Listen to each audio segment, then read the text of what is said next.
Hello and welcome to this special edition of Global Insights on China's Economy, a series of high-end interviews with movers and shakers, economists and industry watchers. I'm Wang Guan in Beijing. Greetings.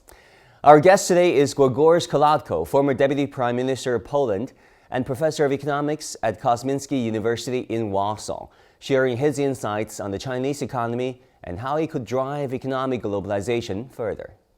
Grzegorz Kołodko was Poland's Deputy Prime Minister and Minister of Finance from 1994 to 1997 and from 2002 to 2003. He is now a distinguished professor of economics and a consultant for various international organizations. His numerous award-winning academic books include Will China Save the World?, Chinism and New Pragmatism, and Truth, Errors, and Lies, Politics and Economics in a Volatile World, made him the most quoted Polish economist. Kołodko has demonstrated genuine interest in China's development path, writing articles and bestsellers on China. He once described China's development over the past 4 decades as the greatest economic success story in the history of mankind.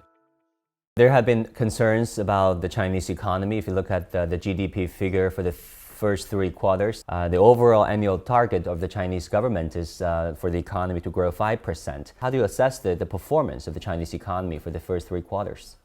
Being an economist, I'm very much aware of the challenges you are facing in China, but I do know also that China's authorities are very much aware of these challenges, together with the business leadership and the policy response, the management response, the governance response is an adequate one. What was recently taking place in China, what was recently decided by the government to lose a little bit monetary policy, to encourage supply, to raise the consumption of the household sector, it's the right direction of the adjustment. My second point is, I'm not that much, concerned that China is growing only 5% this year, because it will be close to 5% if we stay with the GDP comparison with the last year. Still, 5% GDP growth is about twice as high as the world average.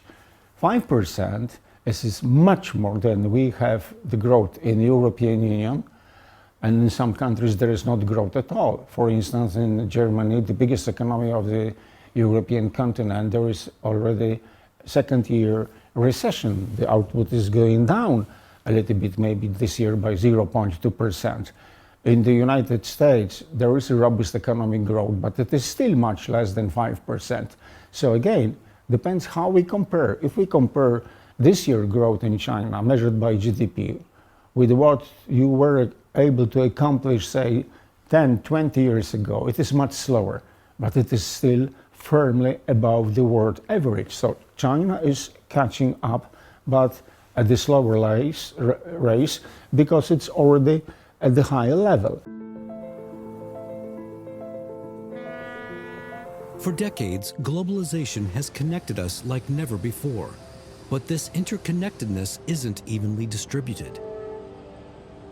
With globalization facing a backlash and neoliberalism running out of steam, the world is increasingly turning to China to tackle pressing issues and look for answers to new challenges. Committed to facilitating open markets, China saw its economy grow by 5.2% in 2023, surpassing the government's target. The momentum has continued in 2024, with the GDP increasing by 4.8% year-on-year in the first 9 months. Substantial investments in research and development, particularly in technology-intensive sectors, have positioned China as a leader in innovation and advanced manufacturing, supporting its competitive edge in global supply chains. A series of major initiatives it has taken are infusing new energy into economic globalization. The Belt and Road Initiative aims to connect the country with Europe, Africa, and the rest of Asia, potentially boosting economic growth for participating nations. Currently, China has to deal with a new period of globalization, which involves greater protectionism. how to spur cooperation in a fragmented world has become a much more urgent question under the current geopolitical landscape.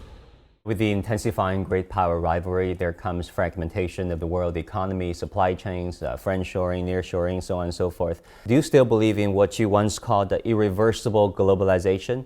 I think you mentioned that term in your book, New Pragmatism. Yes, one of my book, Political Economy of New Pragmatism, has a subtitle, Economics and Politics of Irreversible. Globalization is irreversible. I mean economic globalization because of interrelations between businesses all over the world and because it is a good factor for development. But there are the turbulence. There is less maturity of this globalization, especially after the previous Trump administration, if there will be the next one. So globalization does continue, but at the same time we have new nationalism, we have protectionism, we have the trade war, we have tariffs, etc., which is hardly advised by sensible economics. It is rather driven by the political reasoning, which I think is ill-advised. You know, I wish that policy will be also more knowledge-based. Pretty often we are hearing saying knowledge-based economy. I would like to have more knowledge-based policy, but policy is not knowledge-based, policy is emotion-based. Definitely China's policy is much more knowledge-based than American policy. Yeah, well-informed policies. In China we have a different political system than say in the West, but this system is being supported by meritocracy. The people which know that 2 times 2 is 4 are taking the decisions. But sometimes, you know, in the West, starting from the United States, it seems, you know, like the people which are making decisions, they still believe that this is 2 times 2, 5 or 3, or depends, are you selling or buying? So the policy driven by emotions is not a good advice for economic rationality. There is less of rationality in the global economy, what is not implying that this is the end of globalization. Now, what you have raised, it is maybe the most interesting viewpoint from geopolitical changes. I remember the book published a dozen or so years ago, which was called The West and the Rest. So there was the West with the hegemon position of the United States, and then there was the rest, including most of the people of the world, starting with, at that time, still the most populous country of the world, rising China. Now I hear much more a concept of so-called global South. And within the global South, China aspires to be the leader of global South, but somebody else too. India would like to be also more influential within so-called global South, whatever global South implies. So maybe I will write a book or a short essay, which will be this time called Global South and the Rest. So now Global South is relatively more and more important because Global South is more than 40% of the global output, if not more. It is more than 80% of the world population of over 8 billion of us, and China is a leading force of the global South, what we see at the fora like BRICS summit in Kazan, city of Russia, what we see also on the United Nations fora and elsewhere. And it is hardly acceptable by the United States, European Union, British, German, French, Italian, Polish position is somehow different. It is hardly acceptable by the United States that they are losing their hegemonic position. They are afraid that if they will lose it, because they will not be a hegemon of the world, I mean the United States anymore.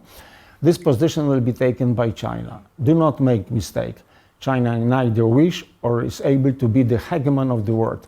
But China is working to the end of multipolar world. So we have this political or geopolitical game which is making a significant impact on economic competitiveness or on trade, flow of capital, portfolio, direct investment. And for that reason, politics is being driven by an economic reasoning. There is not economic justification for 100% import duties for China-made electric cars, for forbidding investment by Huawei in 5G internet network in a country like Poland or Italy or whatever. It is driven by rationality of politics, if it is rationality, because I see the political behavior of some countries, mostly in the West rather than in the global South, rather irrational than rational. So we will have plenty of problems because of interaction between politics and economics. Thank you very much. Thank you for having me.